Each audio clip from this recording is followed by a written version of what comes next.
Bardoli. Doctor Ashutosh શાહનો reference hair transplant માટે કેવી રીતે મળ્યો? મને મારા ફ્રેન્ડ પાસેથી મળ્યો છે. એમના મેં હેર ટ્રાન્સપ્લાન્ટ 1 વર્ષ અગાડી મેં જોયું હતું. એમનું રિઝલ્ટ મને સારું મળ્યું. મેં ઓનલાઈન પણ ચેક કર્યું છે સર. તેમાં પણ તમારું મને રિઝલ્ટ ને રિવ્યુ સારા મળ્યા છે. ઓકે, તો ડોક્ટર આશુતોષ શાહની આ હેર ટ્રાન્સપ્લાન્ટ માટેની અપોઇન્ટમેન્ટ તમને આરામથી મળી ગઈ હતી? હા સર.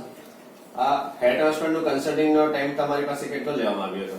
મારી પાસે આઈ થિંક અડધો પોણો કલાક જેવો લેવામાં આવ્યો હતો. ઓકે, આ અડધો પોણો કલાકમાં તમે હેર ટ્રાન્સપ્લાન્ટની બધી માહિતી બરાબર સમજી? હા, બરાબર સમજ્યું. ડોક્ટર આશુતોષ શાહે તમને બરાબર આ ટ્રીટમેન્ટ સમજાવવામાં આવી હતી? હા, બરાબર ટ્રીટમેન્ટ સમજાવવામાં આવી હતી.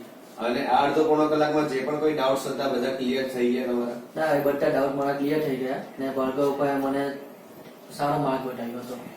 ઓકે, ત્યારબાદ આપણે વાત કરી કે તમને આ ટ્રીટમેન્ટ તો સમજી લીધી, પછી સર્જરીની ડેટ આરામથી મળી ચૂકી હતી? હા. તમે તો બારડોલીથી છો, તો તમે વારે ઘડી તો સુરત નહીં આવી શકો, તો જે પણ કઈ તમારો ટેલિફોનિક કોન્ટેક્ટ વગેરે હતા તો કેવા રહ્યા? સારા રહ્યા. અને મને ભાર્ગવભાઈનો કઈ બી ડાઉટ હોય એમ તો હું ભાર્ગવભાઈને કોલ કરીને પૂછી લેતો હતો. ઓકે, તો તમને રિસ્પોન્સ કેવો મળ્યો એમાં? સારો રિસ્પોન્સ મળ્યો છે.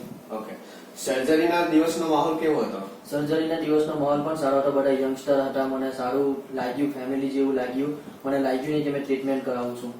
તમને હેર ટ્રાન્સપ્લાન્ટ માટે જે પણ કઈ હતું કે દુખાવો થઈ શકે, સોજો આવી શકે, બ્લીડિંગ થઈ શકે વગેરે, મતલબ એવું તમને કોઈ પણ ફિલિંગ થયું આમાં? ના, એવું કઈ ફિલિંગ નહીં થયું, પણ કરવા પહેલા મને ફિલિંગ થતું હતું કે મને શું થશે, પછી દુખશે, એવું ફિલિંગ થતું હતું, પણ પછી કઈ થયું નહીં. ઓકે, આ તમને હેર ટ્રાન્સપ્લાન્ટ કરવા માટેનો જે પ્લાનિંગ હતો તેમાં તમને બંને મેથડ સમજાવવામાં આવી હતી? હા, બંને મેથડ સમજાવવામાં આવી હતી. FUE અને FUT બંને મેથડ સમજાવવામાં આવી હતી. તેમાંથી મેં FUT પસંદ કરી હતી. ઓકે, તો આ FUT મેથડ તમે કેમ સિલેક્ટ કરી? FUT મેથડ મેં એટલા માટે સિલેક્ટ કરી કે નેક્સ્ટ ટાઈમ મારે પાછું હેર ટ્રાન્સપ્લાન્ટ માટે કરવું હોય તો પણ કરી શકાય અને એમાં દુખાવો વગેરે એવું કંઈ થતું નથી. ઓકે, હવે વાત કરીએ કે આપણે તમે હેર ટ્રાન્સપ્લાન્ટ જે દિવસે કરવા માટે બેસેલા તો તે દિવસે ડોક્ટર આશુતોષ શાહ અને એમની ટીમ તમારી પર્સનલી કેવી રીતે કેર લેવામાં આવી હતી? કઈ નહીં, મને કેરમાં તો મને બ્રેકફાસ્ટ પણ આપ્યો હતો, લંચ પણ કરાવ્યો હતો અને મને અંદર લાગ્યું નહીં કે મેં ડોક્ટર પાસે ટ્રીટમેન્ટ કરાવું છું, ફ્રેન્ડ પાસે ટ્રીટમેન્ટ કરાવું છું એવું લાગ્યું હતું. ઓકે, સર્જરી પછી ક્લિનિક તરફથી તમને કેવી કેર આપવામાં આવી હતી? સર્જરી પછી પણ બીજા દિવસે મારા માટે આશુતોષ સરનો ફોન આવ્યો હતો ને મારી સાથે વાત કરી હતી ને ત્યાર પછી પણ મારી કેર કરી હતી કે તમને કેવું છે ને કેવું નહીં. ઓકે, સર્જરી પછીની બધી જે પણ કઈ કેર લેવાની છે તે બરાબર સમજાવવામાં આવી હતી? હા, બરાબર સમજાવવામાં આવી હતી. ઓકે, જે રીતે વાત કરીએ કે તમે FUT કરવાનો જે નિર્ણય લીધેલો હતો તે બરાબર હતો? મને ભાર્ગવભાઈએ સમજાવ્યું હતું કે FUT સારું રહે છે. મને FUT સારું પણ લાગ્યું છે. ઓકે, તો તમે પહેલા હેર ટ્રાન્સપ્લાન્ટ વગર જે ફીલ કરતા હતા, હવે તમને શું ફિલિંગ થાય છે? હવે મને બહુ સારું ફીલ થાય છે. હવે મને લાગે નહીં કે મારા વાળ ઓછા છે.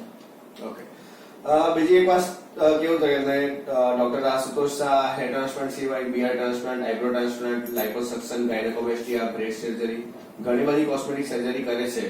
તો તમે તમારા મિત્ર સર્કલમાં અથવા કોઈ ફેમિલી ફ્રેન્ડને કોઈ પણ આ કોસ્મેટિક સર્જરી અગર કરવા માંગે છે તો રેફરન્સ આપશો?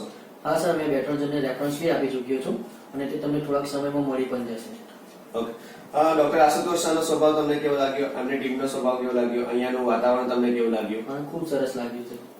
ઓકે, તો એલિગન્સ ક્લિનિકને, ડોક્ટર આશુતોષ શાહને અને એમની ટીમને 5 સ્ટારમાંથી કેટલા સ્ટાર આપશો? 4.5 આપીશ sir. Okay sir, thank you.